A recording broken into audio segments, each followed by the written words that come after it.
Hello, good morning, good afternoon, good evening, everyone. Thank you so much for joining us today in the live webinar talking about boosting your job search. It's our first LinkedIn live webinar and it's brought to you by TalentJax. This is Ehab. I'm a Global Talent Acquisition SME. This is how I would describe myself. I'm really glad to have you all today and to discuss actually a topic that it is a very important topic about how to boost your job search, how to find your dream job, how to land this job opportunity that you have been always looking for. But before jumping into that, a little brief about myself. I've been in the HR space for a bit over 16 years now, working with companies like Vodafone, PepsiCo, J&J, and last but not least, I was with Delivery Hero, based currently in Berlin, but I had the chance to live and work in New York, Dubai, and Cairo.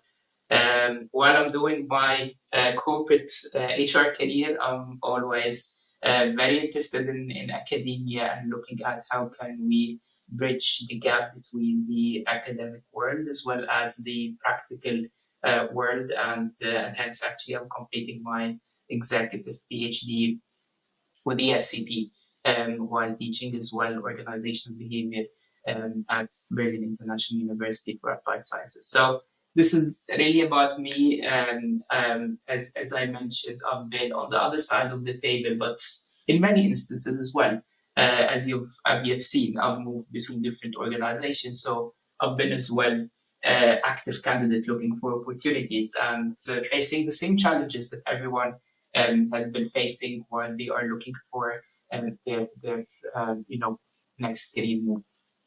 And for us to address that, and why today's webinar, and why we're thinking of this webinar and this topic in itself, there are lots of facts and statistics that they are showing that career search and finding the right opportunity is becoming harder every single day. One of the things, for example, just that I came across few weeks ago is that in the tech sector alone, we have more than quarter a million layoffs only in 2023. And in addition to that, as you can see on the screen, 96% of the workers who are currently in a job are looking for a new position in 2023. And this is actually jumping almost 7 points from 2022 when the percentage was sitting at 89%. And the competition actually for jobs is really fierce. So if you apply to jobs, and I'm sure that you all go into LinkedIn, apply for positions, and just in a matter of hours in certain markets and maybe days in others, you would find that the same job, there are hundreds of people who are applying for the same position. And in average, 250 job applications are being added for every single job posting that we are seeing out there. This is a huge competition. So if for every single role there are 250 people competing for that, the question is that how can I stand out from the crowd? How can I give my application a better chance for my application to be visible, to be viewed by the recruiter, by the hiring team, and to get a chance to get into an interview. And last but not the least, actually, the average search process is taking way longer than it used to be. Now, in average, for someone to land a new job, they are actually active in the job market for about 5 months. So 150 days. This is the average. It can take much longer, and we've seen this as well, especially with the recent layoffs that are there in the market, how this is impacting the number of job applicants. And it's all about supply and demand. So the more supply is and the less demand, then it takes way longer than it is expected.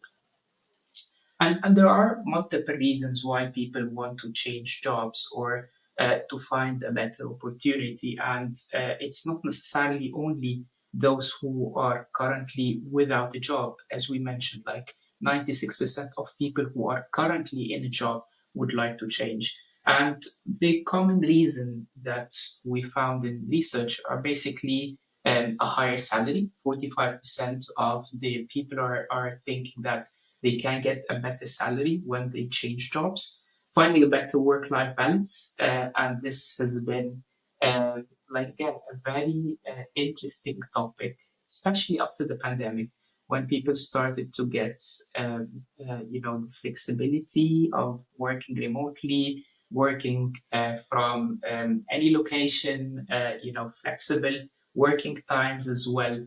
And now we're seeing people and companies actually, leaders are asking their employees to go back to the office. And losing this flexibility actually is really detrimental for many people because now they have set their lives around this element of flexibility that they have. And that's why people are looking for opportunities outside of, the rigid, maybe back to office kind of environment. And last but not the least is advancing in their career because sometimes people are in their positions for quite some time. They cannot find the good, right opportunity for them to grow within their organizations, and hence they're looking for a better opportunity outside. But it's, as I mentioned, it's not that easy. It is really challenging. It is basically you are looking at 250 applications. You're looking for 5 months, and it is sometimes lengthy and confusing job application process to start with. Funny enough, this morning I got an email from someone who's telling me, from a company actually, is telling me that thank you so much for your interest. After reviewing all the applications, we decided not to move forward with your application. And it was interesting, the reason why, because I've never applied to this company. So the idea is I don't really know how they got my email, and not like again, moreover they sent me a regret email telling me that they are not moving forward.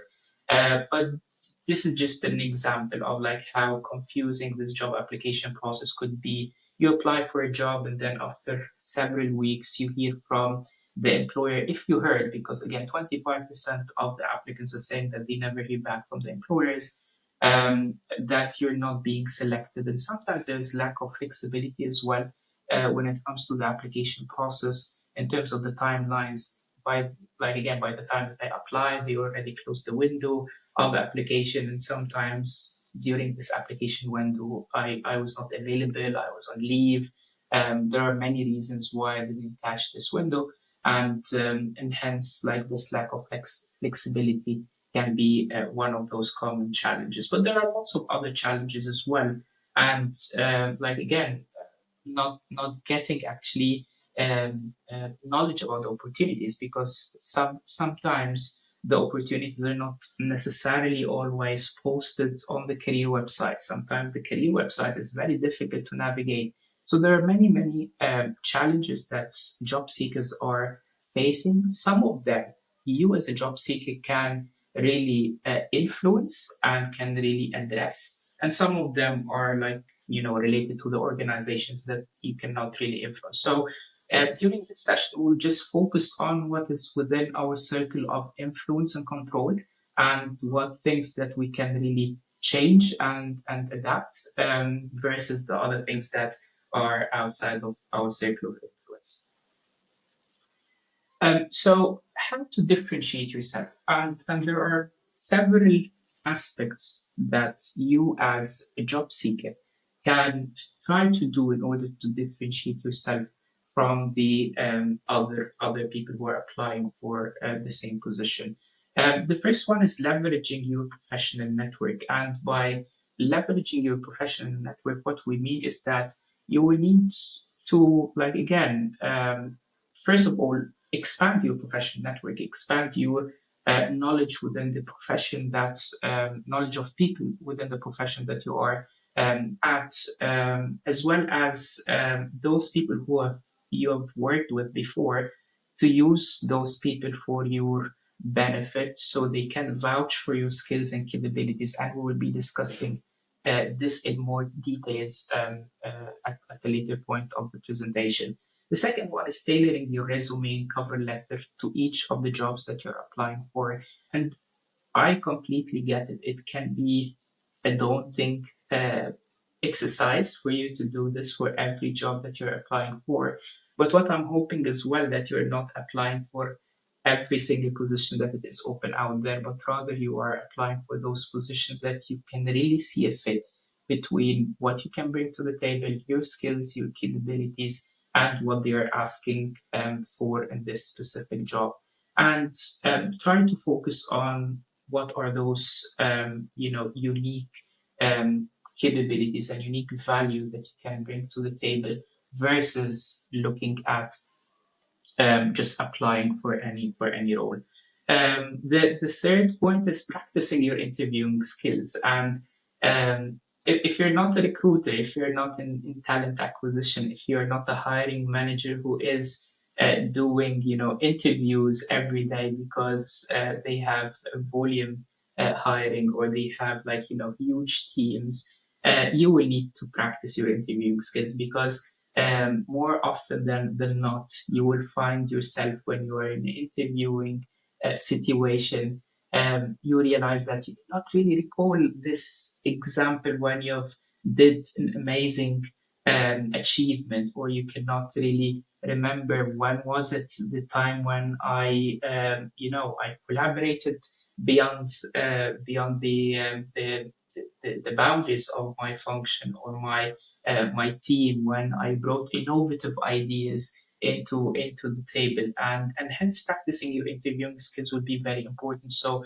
you can actually prepare and have those examples in advance of you going into one of those interviews. And remember, this is exactly like uh, your fitness. So interviewing, I always say that for interviews you have a fitness level, and this fitness level is really important for you to push it up and to make sure that it's up to the standard when you go into your interviews.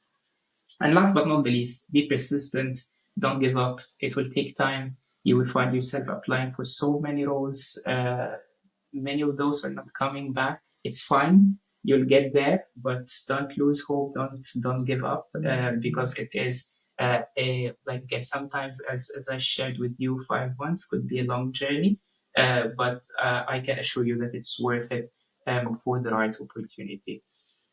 So what I would love for you to do now, just maybe go to Menti and enter this poll and enter this number. Just I would love to get like your insights. If you are a hiring manager, what probably would be your takes on that? So I'll go to Menti myself now just to see the feedback from you guys. So I'll give you 1 minute to go there and you know uh, input your feedback.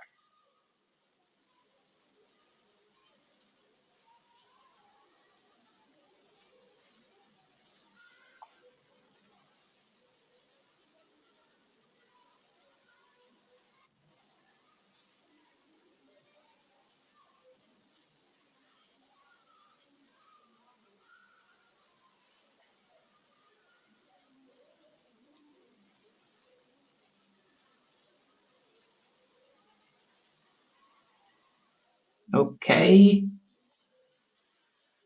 so seems like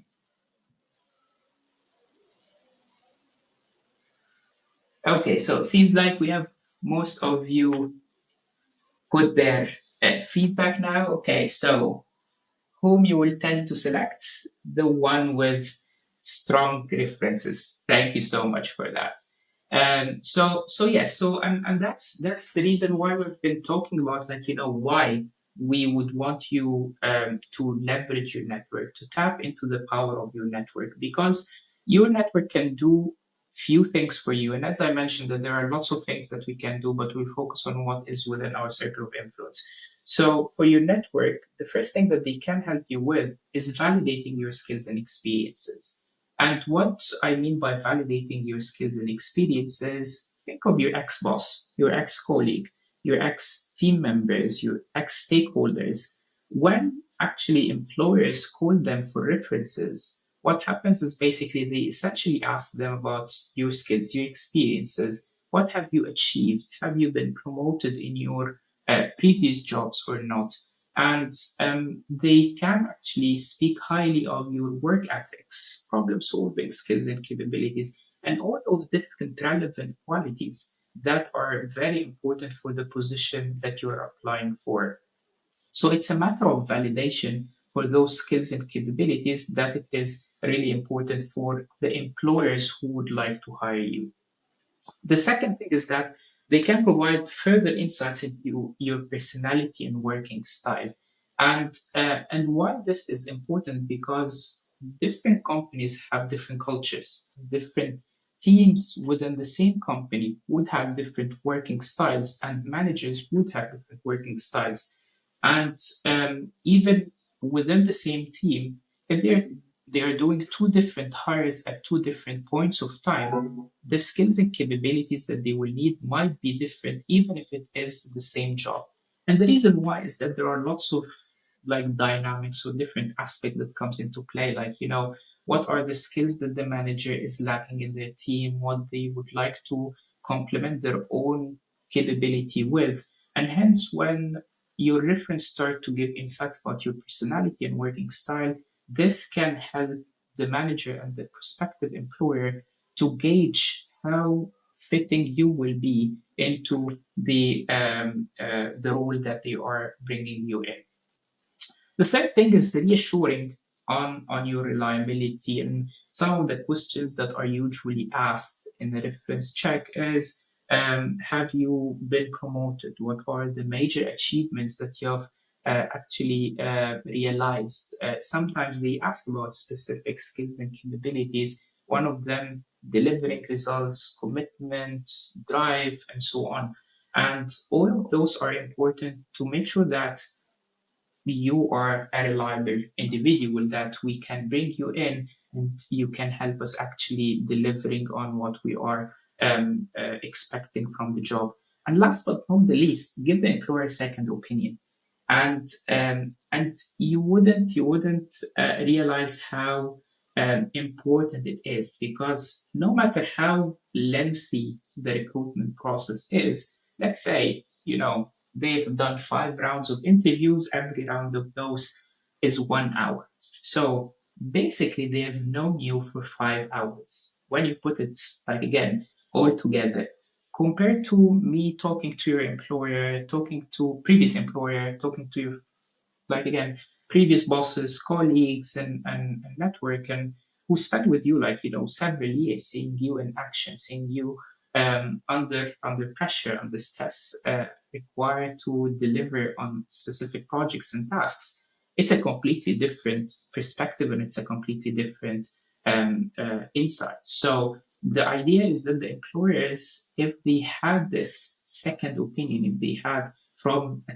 trustworthy kind of source, then it can give you a very good chance for you to be able to be selected. And this is what you guys have mentioned in the poll is basically if I am an employer presented by two top candidates who are more or less the same on qualifications, if someone comes with the strong references versus the others, I will pick the one with strong references.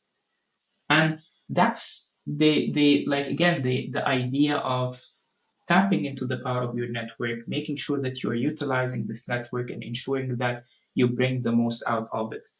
However, like again, let's pause here a bit. Reference checks can be very time consuming, and it is really challenging to get my network or to go to my network over and over again whenever I apply for a job. So Ehab, are you saying that every time that I'm applying for a job, I will go to the references, asking them to do those different calls with the employer, and employers themselves would not actually tap into reference checks or start reference checks. So for those of you who have hired before or have been in the hiring process, you wouldn't do reference checks at the beginning of the process. You probably do it at the very end of the process once you selected a candidate, just because how time consuming this process could be in the current traditional format that we're having. And the problem with that is, and I've done a separate poll for that, like, a few weeks ago, asking, employers, when you get a reference check with like red flags, what would you do? And there is a reluctance in hiring those candidates, and sometimes they hire at risk, rather than, restarting the whole process. But it's not ideal for the employer, and it's not ideal as well for the candidate. And this actually, one of the challenges that me myself actually came across, because at one point I was active in the job market, and I got to the final stage, to me and another candidate, and then the employer asked actually for references. And I remember I went to three of my previous bosses as well as colleagues, asking them for references. Can you please like spare 30 minutes, 25 minutes to share your references with this prospective employer? And they've been kind enough to spare the time, because they wanted to help me at that point. And despite the fact that they gave a very good references based on what I've heard from the recruiter at that point, I was not selected for whatever good reason.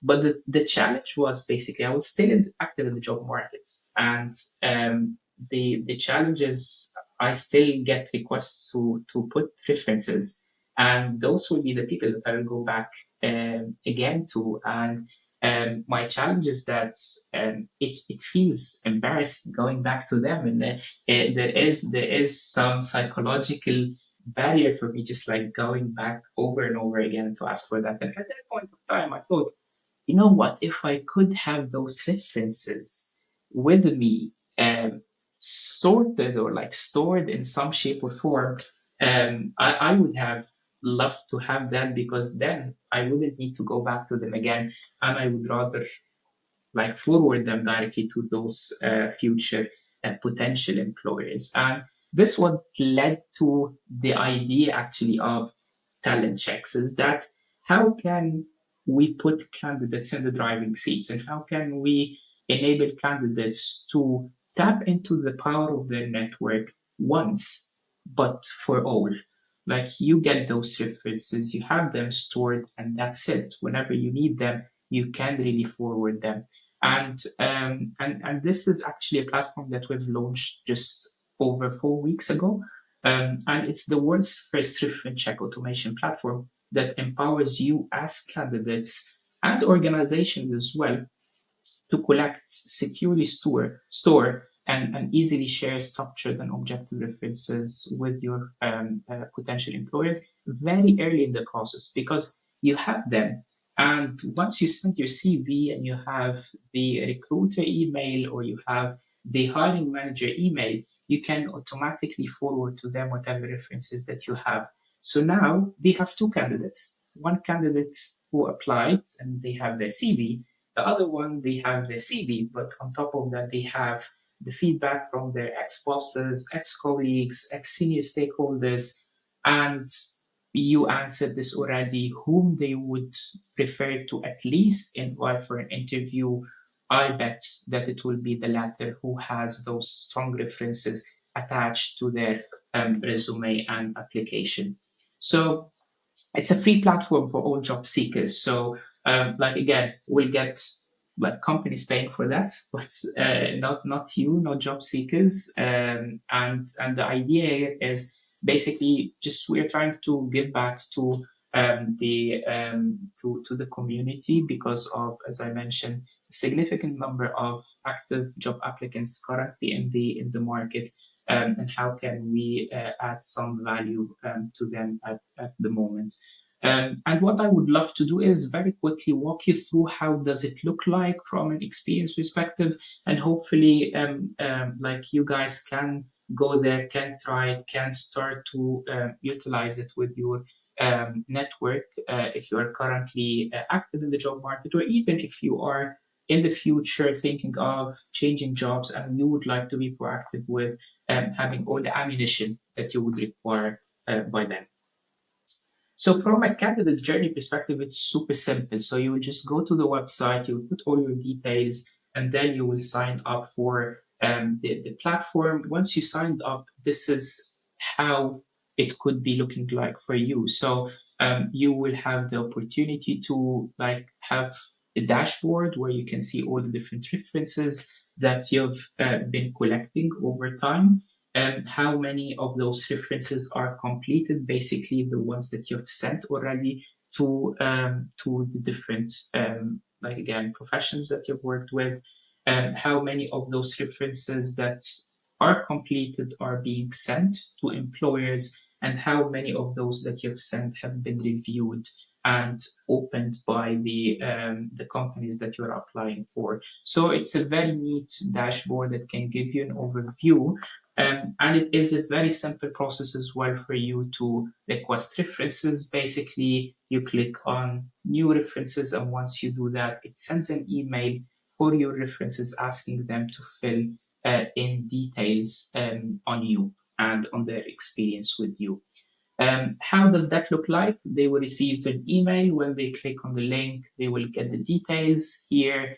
This individual, whose name is Kevin, he received actually three different references or reference requests from John, Suzanne, and Leia, and they can accept or decline, complete or decline actually. So it's a very different from like LinkedIn recommendation where like again there is this kind of social pressure that I need to put some good comments there. But you can decide to complete or decline. But if you decided to complete the reference check, those are the different questions that are being asked. You as a candidate will not see what is the input that you put there. You will see that they've completed the reference, but like here, actually, this is a chance for you to know what are those questions that they're asking. And there are different ways for them to complete those references through video, audio, or text.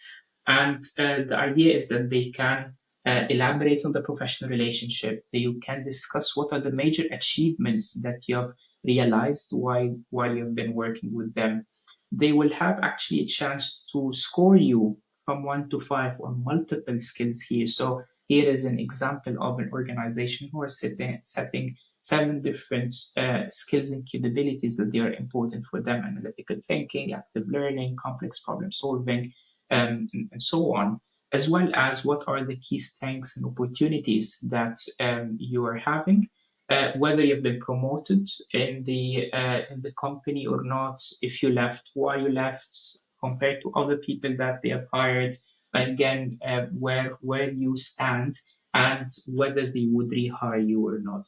And all those details make it very structured for organizations, because now it's not just like again a one paragraph or a one sentence that is captured on your LinkedIn profile through LinkedIn recommendation that we all know because it is public.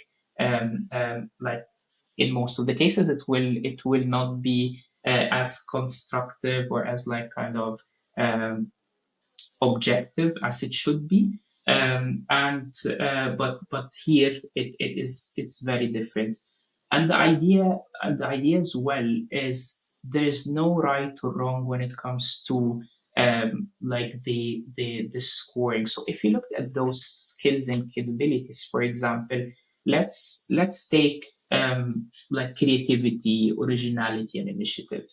There are roles where you will need to be super creative. You will need to be coming with ideas every day. Like think of maybe marketing role or content roles. Those are roles where like creativity is very important. While there are other roles that are more on the processes. Think of compliance roles. In compliance, when I am sitting with the head of compliance and we're discussing together like the types of profile that would like to attract, it's very hard, or like it's very rare that I would like someone to be creative is their top skill or priority. But on the other hand, they will come and say that I would like someone who's super process oriented, who's super analytical, who have analytical capability. They can see, like again, they can spot errors. So this is the role of the compliance, but it's not coming with ideas and being original.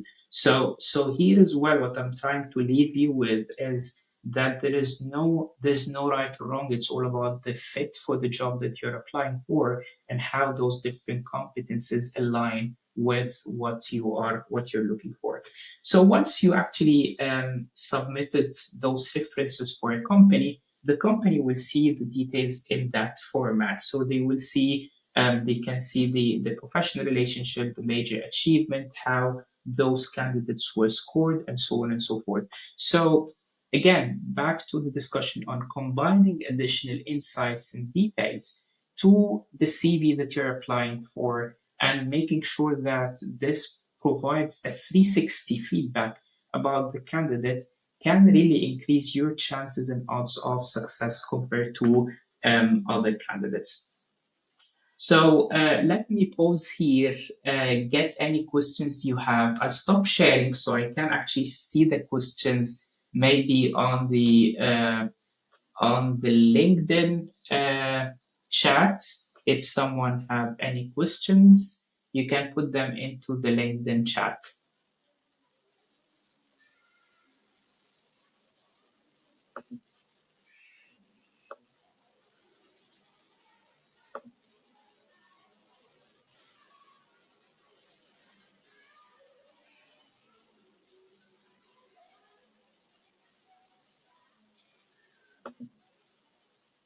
Okay, so we got a question actually here on the platform itself, asking about like if the platform is for a fee. No, the platform is fully like free now for all candidates. So like again, there's nothing for you to pay as we speak.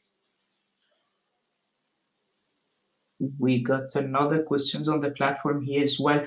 Are there any companies who started to leverage the platform? Yes, we actually have three different companies who are currently using the platform.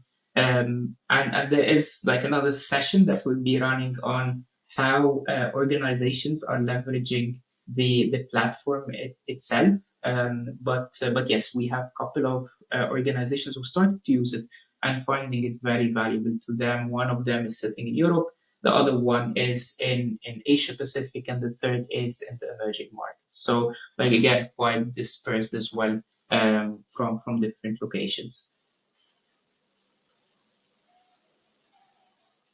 Amazing. So let me share again my screen. We have only one, slide left here, so I'll share my screen.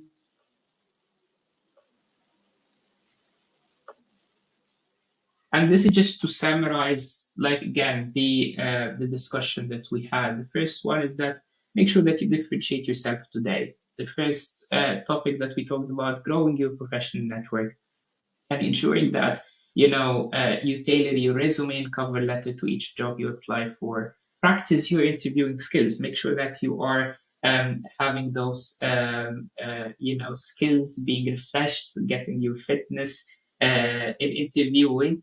And the two things that I would add from the first slide is sign up for talent checks today and ask your network to submit references for you and use those references proactively during the application processes. And make sure that you send those to the recruiter, to the hiring manager early on in the process, because this can really be a game changer for you. And last but not the least, I leave you with like being persistent. Don't give up, because again, like it can take some time as we shared, but I'm sure that you will eventually land the job of your dreams. So with that, I'd love to thank you again so much. Feel free to like again connect with me on LinkedIn. Ask me any further questions that you might have. I'd love always to answer them, and all the very best of luck. Thank you again.